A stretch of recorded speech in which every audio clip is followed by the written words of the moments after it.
Hey everybody, this is your daily dose of all things royal. Welcome back, my gorgeous good-looking friends. I have been doing a lot of reflection of what I've been reading and what I've been seeing. I don't think this is working out the way that Harry thought it would work out. And Harry can't say that he didn't know what was in the book or what was going to be published because he did the audio on it. So right now, I think he's getting a big wake-up call to the amount of backlash that's coming at him. You know, I go back and forth on who is worse. Either it's Harry or Meghan. They are equally both horrible human beings, and the only reason why they have a platform is because of Harry's money. These two were definitely meant for each other, and they both bring out each other's worst sides. I do have tremendous concern for those children.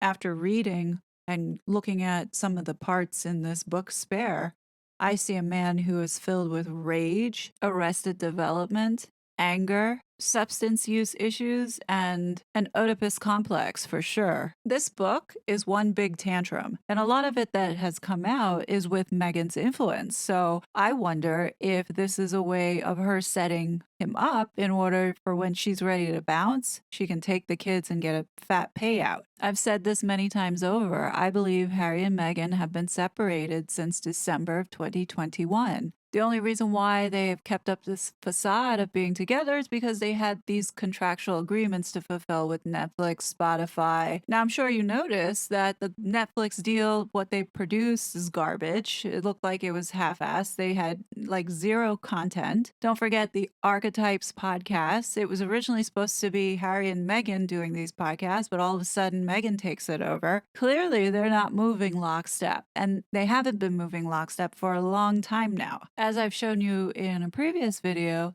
the recent interviews that Harry did was all scripted. Same questions were asked, the same answers were given, very rehearsed. There was nothing that was improvised or off the cuff. Meghan was nowhere to be found when this book launched, and there was no comment made by her or any sort of indication that she was supporting her husband in this endeavor. And let's not forget that Montecito just had to be evacuated because there was a threat of mudslides. Now, while Harry was on the East Coast doing his thing, you would think that he would somehow mention his family or maybe skip one of the interviews so he could go back to be with his family. I have this feeling that there's some real trouble in paradise. So apparently there's a rumor floating around on social media about some horrendous behavior by Prick Harry, that if it is true and him and the missus have been trying to cover it up, then this all needs to come out and they need to go to jail. Based off of what I've read from this book, Spare, and then also reviewing Prince Harry's history and just the same themes coming over and over about his wild behavior and also outbursts at times, I'm going to say, yeah, I think that there's some truth in this, and I hope that it does come out. Let me just show you some examples that I have found from the past. Found on Markle News 1 on Instagram. Celebrity I've ever encountered. I thought, now tell my story. So several years ago, I was helping out with this really amazing charity. We got to go to Africa. It was a really cool thing. So at the end of the evening, we all went out and had this like fire pit bonfire thing.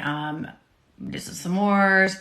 So we're sitting in a circle, and this celebrity was right in front of me, and he brought out a wine bottle and wine glasses, which you were not supposed to do. And his friend, also was next to him, sat in front of me, handed me a wine glass, and we're like, hey, let's drink. And the celebrity in question was like, who's this person? You know, I'm not going to hand out my drink, whatever. But I still got some. It was cool. And then we went to go line dancing. So he was already up there, and then his friend's like, hey, come on, Rachel, let's join. So I get up, and as I'm getting down, I heard something crunch underneath my heels. It was this wine glass. And as he got back to his seat, I heard him yell, who broke my wine glass? This was mine. It is broken. Like, he was screaming. And I'm a very timid person. So I go, I'm so sorry. I didn't know I was coming down and my shoes knocked it off. And he made it look like it was my fault. And so I said, look, I apologize. When we go to South Africa, the next destination, the charity, it was a several-day event. I'll buy you some wine. He goes, don't worry about it. Like, just so rude to me.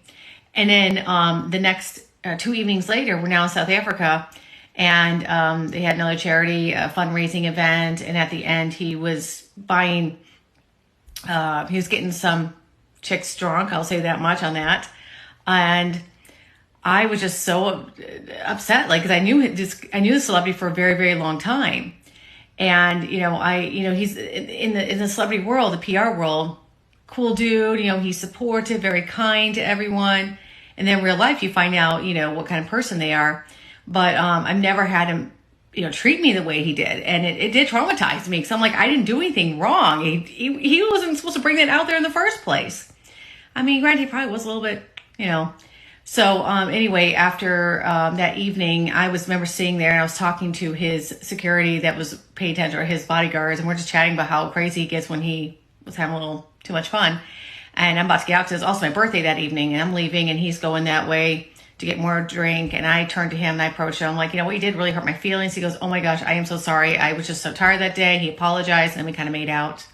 And then that was the last time I saw him until several months later. I flew into the UK. I saw him again, and then that was the last time I saw him, and now he's married. So, yeah, it was. I've never seen. You never know. Anyways, that's my story. I'm not going to reveal who that is, but it's a true story. Now, this post was from July 29th, 2021, and it was a blind item that was revealed. And what we should pay attention to is one of the comments that is listed below, where it says, I met him in Afghanistan. He is truly a simple lad. He also had a team who hid his ways with ladies in London on the pay to hide the black and blue. Then there was this post on July 17, 2021, pulled from, I believe, Quora, posted on Markle News One, where it says, and the hapless Friar Tuck has had substance abuse issues for years. It's well known in London circles that he loved to drink himself almost to oblivion, and he urged girls to get plastered too before they'd hit the sack with him. Now take this with a grain of salt, as it's all hearsay. It goes on to continue to say, I remember that someone came onto the forums around the time the engagement wedding happened, and that young woman claimed to have been a part of his circles and to know him. She said she had decided to no longer have anything to do with him when she witnessed at one event how he got one or two girls drunk as hell and then proceeded to take them away to a room. She had confronted him about it with something along the lines of, what are you doing? Don't you think you've had way too much to drink? She clearly wasn't okay with this and shocked that he would take advantage of women who were totally inebriated. And allegedly, he replied something that went like, yeah, I have to get them drunk first before I can, well, you know what. And let's not forget these articles that would come out about Chelsea Davy and the turbulent relationship that she had with Harry. It's well documented that Harry has had a long history of substance abuse, and the palace has gone up and beyond to cover all of this up. Back in 2012, when Harry was caught in Vegas naked, there was a lot of pressure put on the media by Prince Charles, who threatened to take legal action against any British media outlet that showed those photos. Because of the way the British privacy laws work, the publishers had no choice but to back down because they would have lost. Of course, all the pictures are still available to anyone in Britain who wants to see them on the internet.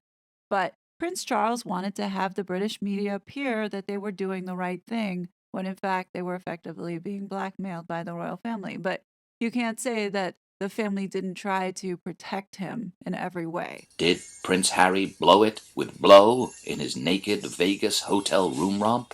Asked a US showbiz website. Did the prince heighten his pleasure with some white powder? The palace spin doctors strenuously tried to persuade the great British public. So now you got to ask the question, what else did the palace cover up for Prince Harry? That the scandal can turn a plutocratic oaf into a lovable national treasure instead of a casually racist and unthinking parasite. So it explains a lot that Harry would allow Meghan to abuse people at the palace. This anonymous person writes, and Markle News One posts it, I am someone whom worked for Meghan Markle. She blames everyone around her for problems which arises doesn't take responsibility for her actions or lack thereof actions, doesn't listen to professionals, questions their education and expertise, and does opposite of what they say. It is frustrating working for her. She is demanding, high maintenance, and does what she wants instead of she is supposed to do or must do, and it's very difficult. About her 2012 chat with the Duke of Sussex in her memoir, Going There. In an excerpt from the book obtained by DailyMail.com, Katie claimed Harry smelled of cigarettes and alcohol while filming a special for ABC about his grandmother's diamond jubilee. The former Today Show host allegedly claims that the stench seemed to, quote, ooze from every pore of the royal, who was just 27 years old at the time. When you look back on her 60 years, what most impresses you about your grandmother? When we were young, it was very easy to take our grandmother for granted. She was just a grandmother to us. And it's only really sort of been over the last sort of 5, 8, 10 years that I've actually really learned to sort of understand and accept the huge deal that she is around the world, especially within the UK. Do you think that the Queen's ability to change with the times has helped the monarchy endure? Yes, without a doubt. She's managed to get the family to move with the times. And I think that's incredibly important. You can't get stuck in an old age situation when everything else around you is changing. So you have to go with it. And you're 27, your brother is 29. Can you imagine taking on that level of responsibility at such a young age? No, not a chance. This tour itself has been a brief insight as to what she had to deal with at a very young age, what she's achieved and what she's done. And at the age of 25, confronted with the world's media, and you can see it in her face now. You can see it in the way that she parades herself. It's just so immaculate, and she's learned from all the years of experience, basically. What is she like just as Granny? Really very, very normal, very relaxed. But she obviously takes a huge interest in what we all do. That's her children as well as her grandchildren. She wants to know which charities we're supporting, how life is going in our jobs as such. So she has a vested interest in what we do. There's no doubt that he is a high-functioning addict. And Bookworm said it best in her last video. If you can lie, then you can cheat. If you can cheat, then you can steal. And if you can steal, then certainly you can kill. Now with King Charles, I get he doesn't want any conflict with his son, and he's trying to make it so there's room for some type of reconciliation, maybe not now, but down the road. He really should take this seriously, that his son is dangerous. The things that he's saying in this book should be noted. And I just want to read something here real quick, just so you can understand how they are manipulating the situation. So in this passage, it reads, I'd once heard a courtier say that when you were 5th or 6th in line, you were only a plane crash away. I couldn't imagine living that way. The journalist persisted. Didn't the birth make me question my choices? Choices? Isn't it time you settled down? Well, people are starting to compare you to Bridget Jones. I thought, are they really? Bridget Jones, eh? The journalist waited. It'll happen, I assured him, or her.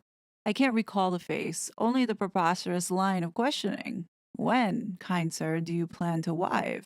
And this, my friends, has Meghan Markle's sticky fingers all over it. This is to try and cover herself because she must be scared that there's a tape floating out there of her actually saying this. And of course, she knows what's being said online because she is equally trolling online and reading up on everything about her. And how we know it's her is because she's a big fan of the movie franchise, The Bridget Jones Diary.